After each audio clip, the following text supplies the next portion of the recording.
Katanya dosa itu adalah penghambat rezeki, penghalang terkabulnya doa. Lalu bagaimana dengan orang-orang yang dalam tanda kutip selalu berbuat dosa, tapi kehidupannya justru dipenuhi oleh kelimpahan harta? Oke, pertama kita harus paham dulu bahwa tidak semua harta itu adalah rezeki. Rezeki adalah apa yang engkau ambil manfaatnya. Kalimat ini bukan dari saya, tapi dari Imam Al-Ghazali. Apakah manfaat yang dimaksud Imam Al-Ghazali dalam pernyataan ini? Manusia terdiri daripada 3 bagian. Yang pertama itu adalah tubuh, yang kedua adalah nafs atau ego, dan yang ketiga adalah ruh. Dan masing-masing daripada ketiganya memiliki kebutuhan. Tubuh memiliki kebutuhan akan kesehatan, makanan, kenyamanan, dan seterusnya. Nafs memiliki kebutuhan akan kepuasan, keinginan, pemenuhan hasrat, dan ruh memiliki kebutuhan akan ketenangan, kedamaian, serta kedekatan dengan rohnya. Nah sekarang, manakah dari ketiga dimensi ini yang memiliki manfaat paling hakiki? Ya, tepat, ruh. Maka dari itu, harta adalah sesuatu yang hanya kita miliki secara fisik, sementara rezeki adalah sesuatu yang benar-benar memiliki manfaat, menumbuhkan jiwa,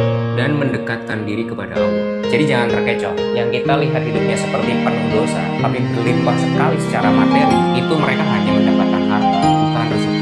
Ingat loh, yang namanya ujian, itu wujudnya bukan hanya berupa kesulitan hidup, tapi juga kebahagiaan atas kelimpahan harta. Quran Surah 9 ayat 20. Jadi nggak usah iri sama mereka. Justru yang ada kita itu harusnya bersyukur gitu. Kenapa? Karena kita tidak diberikan ujian dalam wujud kebahagiaan kelimpahan harta ini. Ujian ini tuh lebih sulit loh daripada ini. Lalu apakah harta itu bisa menjadi bagian daripada rezeki? Jawabannya bisa. Apa itu cirinya? Cirinya apabila harta tersebut memberikan kita ketenangan, kedamaian, serta kedekatan kita dengan roh kita. Harta tersebut menjadi bagian daripada kendaraan kita untuk memberikan kehidupan. Nah inilah yang saya maksud dengan uang atau harta itu sebagai alat untuk menjalankan peran kita di dunia atau untuk menjalankan misi jiwa. Ketika harta sudah digunakan sebagai alat untuk menjalankan misi jiwa, jiwa tersebut akan otomatis memiliki kedekatan dengan roh.